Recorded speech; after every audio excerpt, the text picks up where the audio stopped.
Last week, I made a video on the brand spanking new Nano Cortex from Neural DSP. And from that video, there were understandably many questions, queries, and assumptions on both the unit itself, as well as my involvement with Neural DSP and the marketing campaign for the Nano. Things like, where's the overdrive block in the Nano? Where's the screen on the Nano?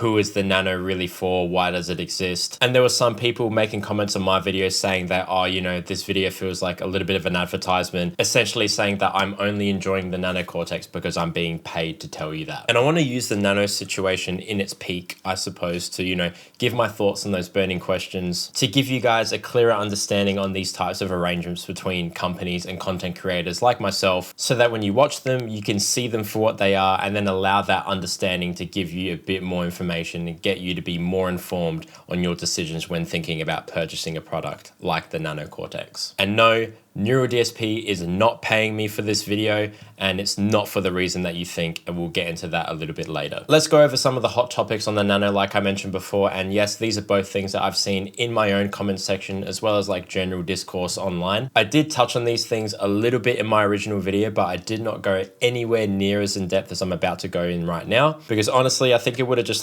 interrupted the flow of that original demo video, and it would have just made it really talky and long. Typically, based on videos that I've done on the past on my channel, I've realized that those types of videos, the really talky long ones, don't really do that well on the channel. And again, I feel like going super in depth would have just got lost in that video, and it would have just completely missed the mark on the target audience for the Nano, which we'll get into as well. But this video that you're watching right now is only going to be talky, and it's only going to be long. So if you were asking yourself, where was all this talk in the original video, you should definitely stick around, because this is exactly what you asked for. After thinking about it a little bit more, I guess I did somewhat expect people's expectations for this unit to be more aligned with my expectations of the unit and what I would get out of it. And I think I just do this a lot generally with a lot of different gear and a lot of different things that come across the channel, whether I'm doing demos on them or just checking them out. As a content creator, for my style of demo video, which if you've watched my channel before, it's demo song, couple tones, talk about it, what it does, how it serves me, blah, blah, blah, blah, blah, all that stuff. There's always going to be a slight hint of bias there, in the sense that I'm only seeing it for what it can do for me, which I then create a video around and then present it to the viewer, which I guess is a little short-sighted on my part, as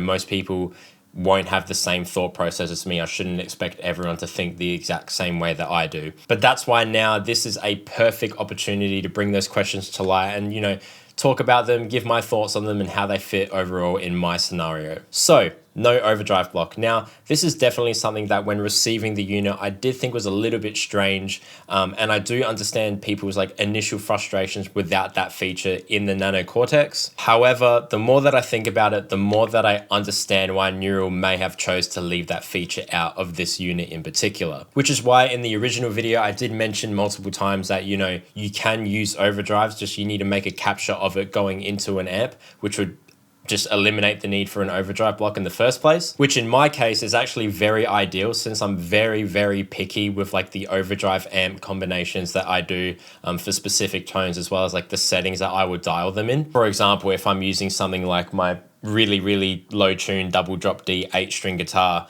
I might opt for something like the Fortin overdrives, where they do cut out more low end and it works really, really well with those type of guitars. But if I pick up my 6-string Strat tuned to standard, I might not even have an overdrive at all. If I do, it'll most likely be, that typical 808 tube screamer type overdrive. There's plenty of different videos on my channel where I go through the patches that I use live in my Quad Cortex, where you can see that all of the captures are basically just a capture of a complete full signal chain with settings all dialed in, which includes overdrive pedal, going into an amp, going into a cab, and then having additional post-processing EQ on top of that, all done in the one capture. And because that's how I set my stuff up, again, like I did mention in the original video, this means that, for the most part, I can just get that same capture, put it in the Nano and just take it with me anywhere, run it off a power bank if I really wanted to. And this is ideal in my situation because I don't often tweak tones or anything like that. I was just watching an Ola England video actually not too long ago that he did on the Nano, and he was basically,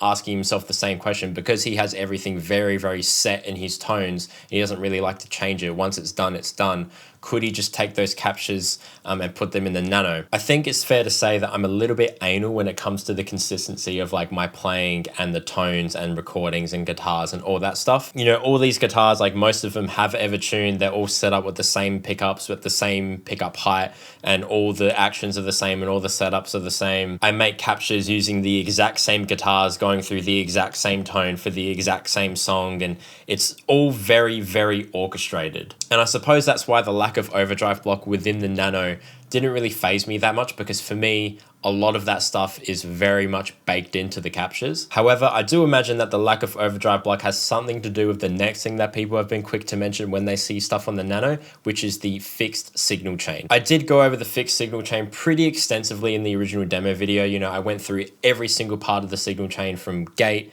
to pitch, or was it pitch shifter to gate? No, it was pitch shifter to gate to capture to cab, and then to modulation, delay, and reverb, in that order, explaining what they did, showing off how they sounded. But I guess I didn't mention in a black and white statement that yes, the signal chain is fixed. And yes, I can see why for some people, for some use cases, that may be seen as a limitation. And yes, competitor devices like the Helix Stomp do have units that don't have a fixed signal chain. But in my opinion, there are too many differentiating factors between something like the Nano and the Helix Stomp to really compare them head to head. Rather than comparing them in that way, I think it's better to kind of just view them as they both do something, and it really just depends which one works for you and your use case. I understand at this point there are some compromises that need to be made when, you know, making units like this that have X amount of features in it. So again, for me, the fixed signal chain didn't really bother me that much, because to be honest, 95% of my tones follow that exact same order of signal chain of having, you know, pitch shifter to gate, and then going into an amp or an overdrive and an amp, or a capture of both, or whatever it is, and into a cab, into modulation, delay, and reverb. I also think that that order of signal chain lends itself really, really well to people who are genuinely looking at a unit like the Nano.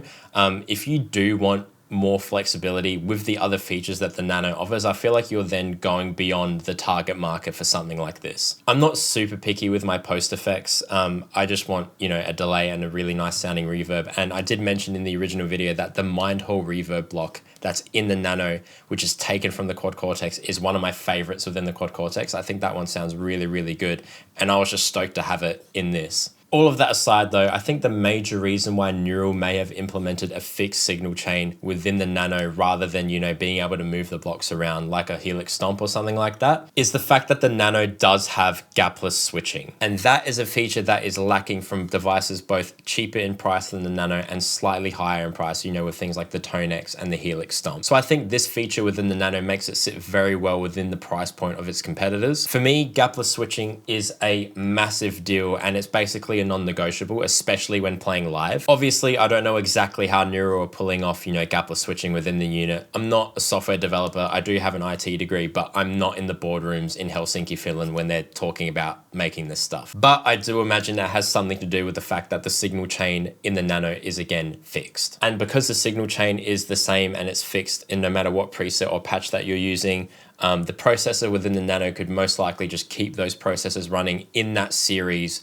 without needing to recall and change them around on the fly and stuff like that, which may cause a stutter. Which again, by extension, is the same reason why I think Neural has decided to leave the overdrive block out of the signal chain. My theory is that, you know, if Neural were tasked with picking a universal overdrive block for every single user of the Nano to use, just like they did with the modulation and the analog delay and the Mind Hall reverb specifically, it would actually only further restrict the flexibility of the unit, and people would just get upset that, you know, there's only an 808 overdrive block in there and not a fuzz or not a HM2 or not a clon or whatever their favorite overdrive is. And again, I think if they allowed people to, you know, pick different reverbs and pick different delays and pick different overdrives and stuff between different presets in one bank, that might compromise the gapless switching, because it will be more processors to recall, it will be more things being shifted around, it'd be more computing power that I think a little tiny unit like this might not have. At the time of recording this video, you aren't able to do any of that stuff, but who knows, maybe in future Neural might find a way to like run these processes more efficiently so that we get slightly more, you know, flexibility with patch switching and using different blocks and stuff like that on the Nano. I can't say that for sure. However, if that was the case, I still don't see it happening very soon. One thing that I just thought of now that we're talking about it that I didn't think about before I filmed the original video is the fact that, you know, if Neural ever did do updates where they added more reverbs and they added more delays and overdrives and stuff like that. One way that they could do that while keeping the gapless switching intact is to maybe make the signal chain fixed and the specific blocks that you choose fixed in a bank. So you can have 4 presets in the one bank and have them all be the exact same signal chain, the exact same blocks, just changing values like it kind of works now.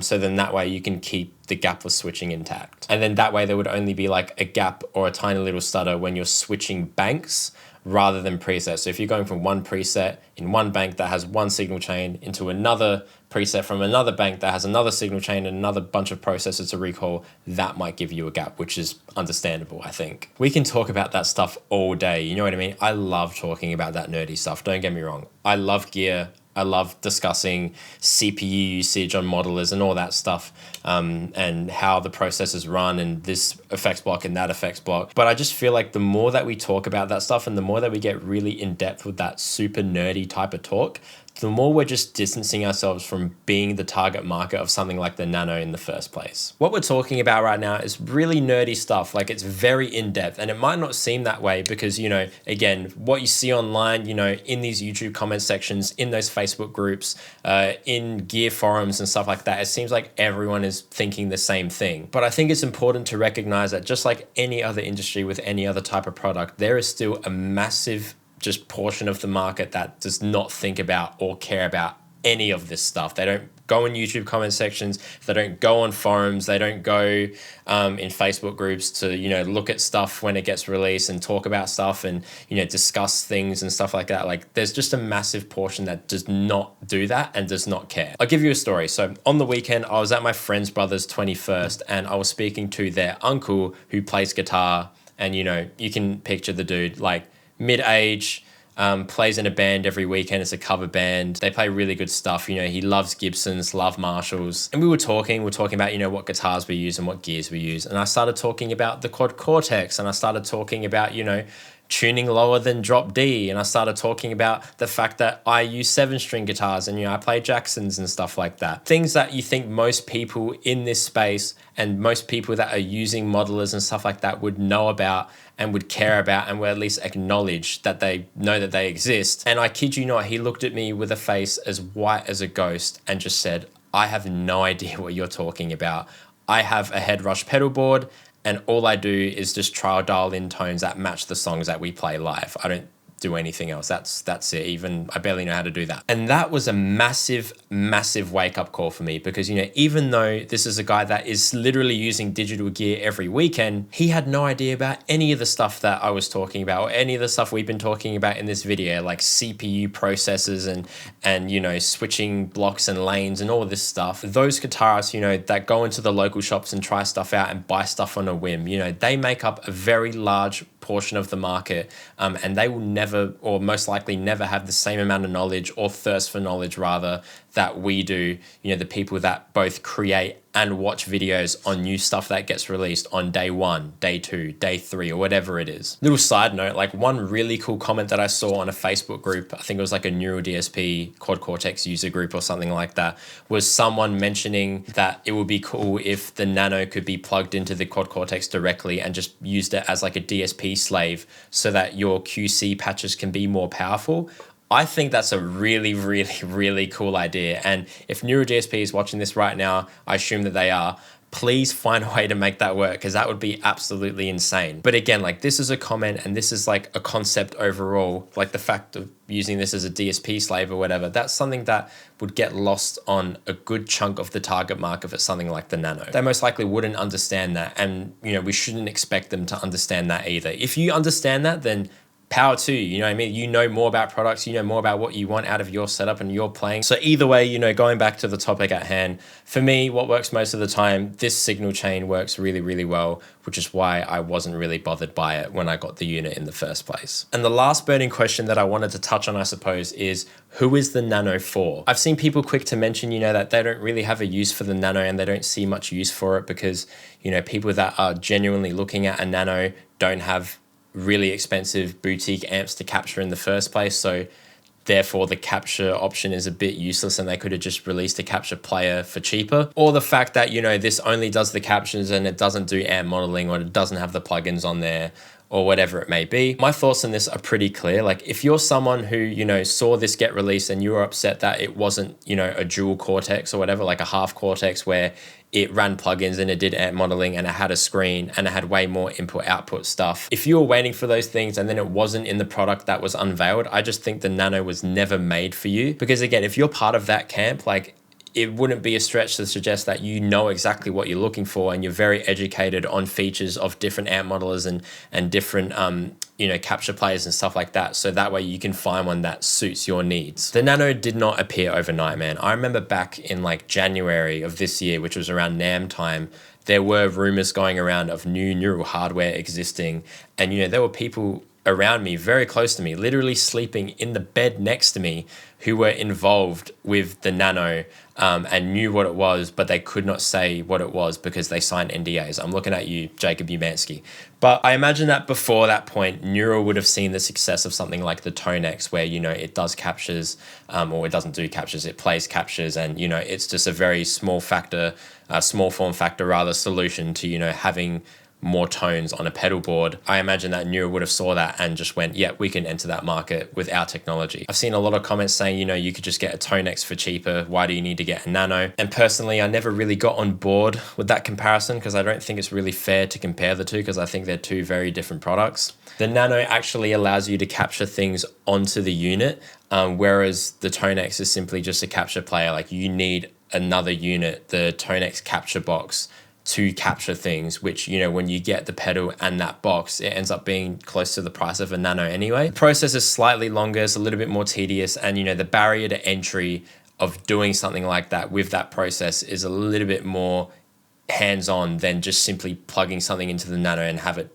do it all for you in 5 minutes, which is something that I did allude to in the original demo video, saying that, you know, the neural capture process is, you know, one of the most painless processes in regards to, you know, capturing amps and profiling things on the market. It's very much plug and play. And the Nano also has more effects on there as well. So again, I don't think those units are very much on the same boat. I think they're two very different things for very different use cases. And obviously the price does reflect that, because yes, you know, the Nano also just plays captures, but it also captures, has more effects and all that stuff I just mentioned, which is reflected again in the price, and the Nano is more expensive than the Tonex for that reason. People have also compared the Nano Cortex to the Helix Stomp, which costs $100 more at this point in time, at least $100 US more, but it does have amp modeling and it does have more flexibility on the inputs and outputs of the unit. However, this does come at the expense of no gapless switching, and you obviously can't capture anything on Helix or play captures either. So again, rather than the Nano being good or bad, I think it's just a matter of what works for you and what you need it for. If you would rather have, you know, amp modeling and you don't really care about gapless switching, then the Helix might be a good option for you. If you like things baked into captures and you want seamless transitions between your presets and you want to capture gear as well,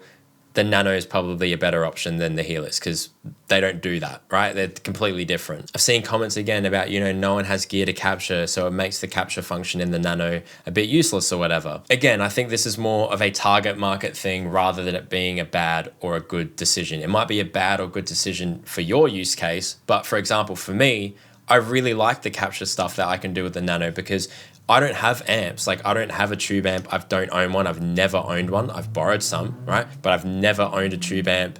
I don't have super cool stuff to capture, but what I can capture and what Neural advises people to do with it as well is that you can capture plugins on this thing. And, you know, for me, as someone who likes to use very exuberant signal chains across plugins, that, you know, it might have the overdrive from the Fort and Nameless, which then goes into the third amp from the Nolly, which then goes into the cab of the Gajira, which then, you know, goes into a bunch of post-processing EQ. Being able to capture that straight into the Nano without needing like another gadget to do it, and being able to do it in 5 minutes, like, for me, again, that is a huge deal, which is why I made such a big point of that in the original video. Like, for my use case, and I imagine for a lot of other people's use cases, that is insane. And as someone who just plays baked in captures all the time, the fact that I can just get those tones and bring them with me in this works really, really well. Based on the comments and the complaints that I've been seeing online about the Nano, which I'm sure that you have seen because you're watching this video and you're still watching it at this point, I personally think that if you're frustrated with the Nano and what it does or what it doesn't do, marketing campaigns aside, you know, obviously some people weren't happy with the videos that Neural dropped in anticipation for the Nano. Some people were indifferent, some people really enjoyed it. that's been covered to death on YouTube by a lot of other content creators, and that's not what this video is about. So that aside, I think either way, the main issue that people have with the Nano is that they were simply just expecting something else. Like I said, it seems like there was a number of people that were expecting like a dual Cortex or something like that. That's what people were calling it. Whether Neural makes a product like that in the future, I don't have the answers to that right now, unfortunately. But if you want my opinion on it, again, I don't see them doing it anytime soon, because I imagine that like the hypothetical price of that dual Cortex or whatever it would be too similar to the quad Cortex, and therefore just completely invalidate it on release and make it dead on arrival. And then, you know, obviously like the development time and the budget that would go into it on Neural's side just wouldn't be a worthwhile investment at this point in time anyway. I think it would also kind of suck from a business perspective as well, because, you know, even if it was good, it would again just like invalidate the Nano, and then it would also invalidate the quad if you could just get a dual one. And then again, there would have to be compromises made on that dual one that people wouldn't be happy with. So it's impossible to make everyone happy in a situation like that. And then you end up having the whole like fractal thing where you have the FM3, and then you have the FM9, and then you have the FM3 Mark II and the FM9 Mark II, and then you have the AxeFX3, and you know, some people are still on the AxeFX2 or the AxeFX2 Ultra or whatever it is, right? And again, I just think that all of that stuff and all those different specifications on all across those different units will just confuse the target market that again won't care about any of the stuff that we've been talking about in this video. Would it be cool in theory? Like, absolutely, it would be cool. But would it be smart for them to make it at this point in time? No, I don't think so. And all of that aside, after talking about this for like 10, 15 minutes or however long we are into the point of this video, the Nano sold out 12 hours after it released worldwide. And this is what I'm kind of talking about in regards to that invisible market that I think some people just forget exists. Negative press aside, and, you know, people's thoughts on the unit aside, you know, that alone would indicate that there is a genuine target market for a product like the Nano. And again, I think the frustrations that some people may have or may not have with the Nano is simply just a case of a miscommunication of expectations. And if you weren't too stoked on the Nano, then perhaps the Nano was never made for you. And again, that is absolutely fine. I said it in the original video as well, even as someone like myself who owns multiple quad Cortexes, I can still definitely see the benefit of a unit like the Nano, and I can still recognize that there definitely would be a market for something like this. Again, I'm super stoked as someone who can just get those captures and put them on the Nano and, you know, put them in a bit of delay, bit of reverb, all the things that I would normally put on anyway. It just fits me really well and I really enjoy it, which is why I've taken such a liking to it. So now with all of that stuff out the way, let's take a moment to talk about YouTuber marketing campaigns and, you know, how I and probably a lot of the other content creators that you watch in the guitar space on YouTube factor into all of that stuff. So no, clearly I didn't lie about my adoration for the Nano Cortex simply because I was being paid to say that I enjoy it, because here I am singing its praises again, you know, doubling down and borderline justifying what many people would consider as limitations with the Nano, and Neural DSP is not paying me a single cent. And even though this video, you know, is still going to get pretty decent traction, I imagine, around the Nano Cortex since it's so close to its release, and, you know, there was the previous video and it's still going to get probably a bunch of clicks and views on it. Neural DSP are not paying me for this video because unlike the original demo video, this video is simply just not worth paying for. There's no original demo song that I spent my own time making and, you know, recording with through the Nano so that you could hear what it sounds like in a mix. There's no fancy lights or camera setup. There's no super nice shots of me playing my, you know, super nice looking guitars that are all in different tunings and different setups and all that stuff to show you the versatility of the Nano. I'm not really showcasing any features inside of it. I'm not really telling you what it does at all. What I'm basically trying to say is that this is not a traditional demo video that you would expect of me and my channel. The usual demo videos that I do charge for as a content creator usually has something to do with me trying the product, you know, using it in a mix, playing some raw tone examples so you can hear how it sounds like in isolation, talking about the features in it, talking about how I'm going to use it in my use case, which is exactly what that original demo video was. And just like any other form of marketing in any other industry in the world, this is nothing more than a simple marketing exchange. And that's something that I like to talk a little bit more about, because I think that's a little bit of a common misconception amongst like the guitar and gear space where, you know, some people might think that, you know, content creators and musicians and stuff who get to try stuff early are paid to say things and are paid to basically fake that they like things so that, you know, we say that we like it, you buy it, and then we never touch it again. And that could not be further from the truth. And you can use this as reference for other things. You can quote me in saying this. I, as a guitarist and a music content creator, am compensated for creating a video and presenting it to my global reach within the guitarist and musician space. Every single word that I say, everything that I present in the video, and every single video that I create is done purely on my part, and it's done on my own volition. I'm not instructed to say anything in particular. I'm never forced to say that it has X feature or Y feature. I'm not even asked to make a certain style of video. I simply get to demo products, make demo videos, and then, see how they work for me and then present it to you guys. And,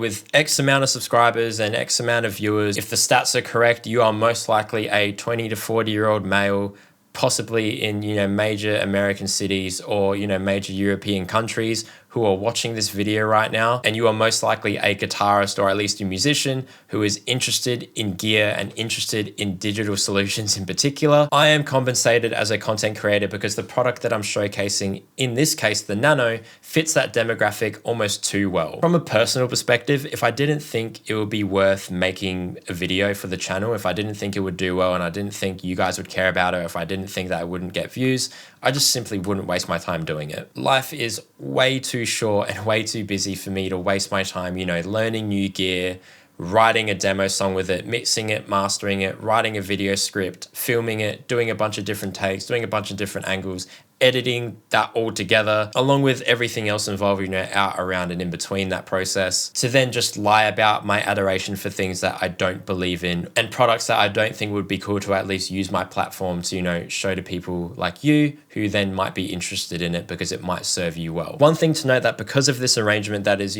common amongst 99% of, sponsored content on YouTube, especially in the guitarist space, I actually don't get anything back from you buying a Nano. Like if you decide to buy a Nano, it does not affect me in any way, which is why I'm more than happy to, reply back to comments that you have about genuine questions on the Nano itself, or, reply to Instagram DMs and deciding whether the Nano is the right thing for you. But the truth is, I don't care if you buy the Nano or not. It does not affect me in any way. That's a decision for you to make after watching my video on the Nano or anyone else's video on the Nano for that matter. As a content creator that's mostly revolved around gear and guitar, I guess I'm essentially just offering a service where I demo a product and see how it works for me, which will then by default resonate with my viewers and subscribers on the channel, which is most likely heavily crossed over with whatever the target market is for that particular product. So all in all, I have high praises for the Nano because I genuinely do have high praises. I think it's a very competitively priced unit that, differentiates itself just enough from its competitors to be a little bit different. And I'm confident that, if you enjoy my guitar playing, if you enjoy my tones and the content that I create on the channel,